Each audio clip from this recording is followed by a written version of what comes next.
Hello IT family, welcome to my YouTube channel Sreeja talks. కొత్తగా ఎవరైనా చూస్తుంటే ఇప్పుడే మన ఛానల్ సబ్స్క్రైబ్ చేసుకోండి అండ్ పక్కనే ఉన్న బెల్ బటన్ని యాక్టివేట్ చేసుకోండి సో దట్ నేను ఎప్పుడు వీడియో పెట్టినా మిస్ అవ్వకుండా ఉంటారు. ఇక్కడైతే గుడ్డు పులుసుకి కావాల్సిన ప్రిపరేషన్ అయితే చేసుకుంటున్నాం. ఫస్ట్ 15 ఎగ్స్ అయితే తీసుకొని దాన్ని వాష్ చేసుకున్నాం అనమాట. మీలో ఎంతమంది గుడ్లు తేంగానే వాష్ చేసి వండుకుంటారని నాకు కామెంట్స్లో చెప్పండి. సో గుడ్లన్నిటిని వాష్ చేసి దాని తర్వాత దాంట్లో కల్లుప్పు అయితే యాడ్ చేస్తున్నాం అనమాట. 2 స్పూన్స్ యాడ్ చేసి, సో గుడ్లు పలగకుండా ఉంటాయి ఉప్పు వేస్తే అని అంటారు.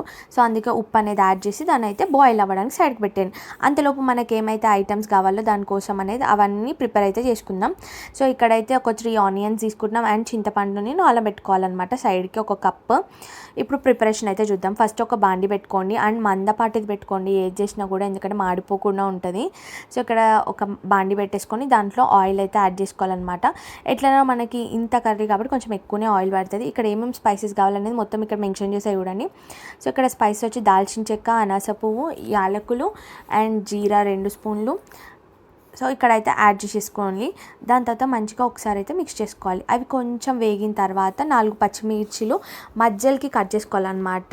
సో స్ట్రైట్గా అంటే చిన్న చిన్న పీసెస్ కాకుండా మధ్యలోకి చీల్చుకోవడం అంటారుగా అలా. అండ్ నెక్స్ట్ 4 ఆనియన్స్ని చిన్న చిన్న పీసెస్ కాదు, అంటే మరీ చిన్నగా కాదు, స్లైడ్స్ లాగా అనమాట. అంటే తినేటప్పుడు ఫ్లేవర్ వస్తుంది.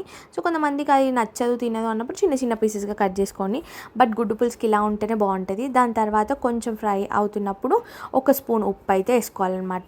1 స్పూన్ ఉప్పు అండ్ 1 స్పూన్ పసుపు. పసుపు వేస్తే ఏంటంటే మన ఆనియన్స్ అనేది తొందరగా ఫ్రై అవుతాయి అని చెప్పి అందరూ వేస్తూ ఉంటారు. మీరు ఎప్పుడైనా ట్రై చేస్తారా?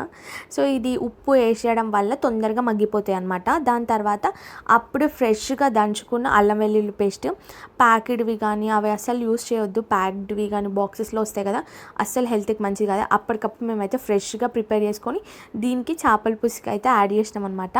నిజంగా మంచి ఫ్లేవర్ అనేది వస్తుంది మనం ఇంట్లో చేసుకుంటే. అండ్ నెక్స్ట్ కొత్తిమీర కట్ట, అంటే దాన్ని చిన్న చిన్న పీసెస్గా కట్ చేసేసుకొని వేసుకోవాలి. దాని తర్వాత నెక్స్ట్ వచ్చి 6 స్పూన్స్ కారం అనమాట. ఇక్కడ మా స్పూన్ అనేది చిన్నగా ఉంది కాబట్టి 6 స్పూన్స్. మీ పెద్ద పెద్ద స్పూన్స్ అయితే 3 స్పూన్స్ చాలు. And based upon your taste అనమాట. చాలామంది కారం ఎక్కువ తింటారు కాబట్టి వాళ్ళకి ఎక్కువ, తక్కువ తినే వాళ్ళకి తక్కువ. మళ్ళీ మొత్తం ఒకసారి టోటల్గా అయితే మిక్స్ చేసేసుకోవాలి. చూడండి ఎంత కలర్ఫుల్గా కనబడుతుంది కదా. దాని తర్వాత జీలకర్ర మెంతుల పొడి అనమాట 1 స్పూన్.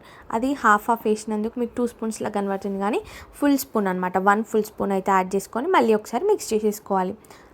దాని తర్వాత మీకు ఫస్ట్ చెప్పినా కదా నానబెట్టుకోమని చెప్పి, 1 కప్పు నానబెట్టుకున్న చింతపండు అనమాట, దాని గుజ్జును అయితే యాడ్ చేసుకోవాలి. సో చింతపండు పులుసు ఉంటేనే చాలా టేస్టీగా ఉంటుంది గుడ్డు పులుసుకి. అసలు ఇదే మెయిన్ ఫ్లేవర్ ఇస్తుంది దానికి. నిజంగా చాలా యమ్మీగా ఉంటుంది. సో దాన్ని మొత్తం మనకు దగ్గర పడే వరకు మంచిగా బాయిల్ అవ్వనివ్వాలి. సో ఇక్కడ కన్సిస్టెన్సీ అనేది మనకి థిక్గా కావాలి, వాటరీగా ఉండొద్దు కాబట్టి. నెక్స్ట్ ఇక్కడైతే మేము ఫిష్ మసాలా వేసినాం. ఎగ్ మసాలా అయినా వేసుకోవచ్చు, చికెన్ మసాలా అయినా వేసుకోవచ్చు.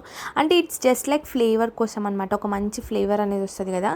సో టేస్ట్ కూడా బాగుంటుంది. ఒకసారి ట్రై చేయండి మీరు ఎప్పుడు ట్రై చేయకపోతే ఫిష్ మసాలా వేసి. అండ్ చూడండి కన్సిస్టెన్సీ అనేది దగ్గర పడుతుంది అనమాట. దాని తర్వాత ఇక్కడ నువ్వుల పొడి 50 గ్రామ్స్ అయితే యాడ్ చేసుకోవాలి. దాని తర్వాత ఇవి వేయడం వల్ల ఏంటంటే మంచి కన్సిస్టెన్సీ అనేది వస్తుంది. నార్మల్గా ఇవి ఏమి వేయలేదనుకో వాటరీగా ఉంటుంది, అంతా కలుపుకునేటప్పుడు కూడా మనకు మంచిగా ఉండదు అనమాట.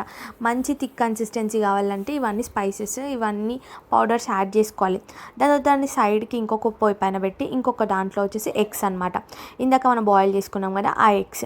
యాక్చువల్గా ఇవన్నీ ఏమంటారు, మనం బాయిల్ చేసిన తర్వాత దాన్ని పీల్ చేస్తాం కదా, అప్పుడు సరిగ్గా రాలేదు. ఎందుకు అని అడిగితే మా మామయ్య చెప్పింది అనమాట, కొత్త గుడ్లు సరిగ్గా బాయిల్ అవ్వవన్నమాట. అంటే తీసేటప్పుడు ప్రాపర్గా రాదు అని చెప్పి, షెల్ తీసేటప్పుడు సగం దానికే ఉండి ప్రాపర్గా ఊడదు అని చెప్పేసి చెప్పింది అనమాట.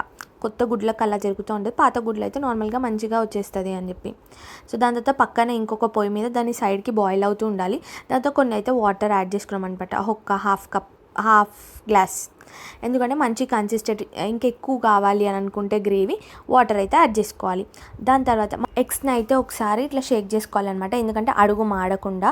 మీరు స్పూన్తో అన్నా వేసుకోవచ్చు, లేదు మీకు అంటే ఐడియా ఉంది మేము ఏం కింద పడేయమంటే గిన్నెని జాగ్రత్తగా మూవ్ చేసుకోవచ్చు. దాని తర్వాత ఇక్కడ ఉప్పు టేస్ట్ చెక్ చేసుకోండి, అంటే ఉప్పు కారం అన్నీ సరిపోయినాయా. సో లేదంటే ఉప్పు కారం ఏమైనా ఎక్కువ తక్కువ అయిందా అన్నప్పుడు ఇక్కడ యాడ్ చేసుకోండి. సాల్ట్ తక్కువ అయితే సాల్ట్, కారం అయితే కారం.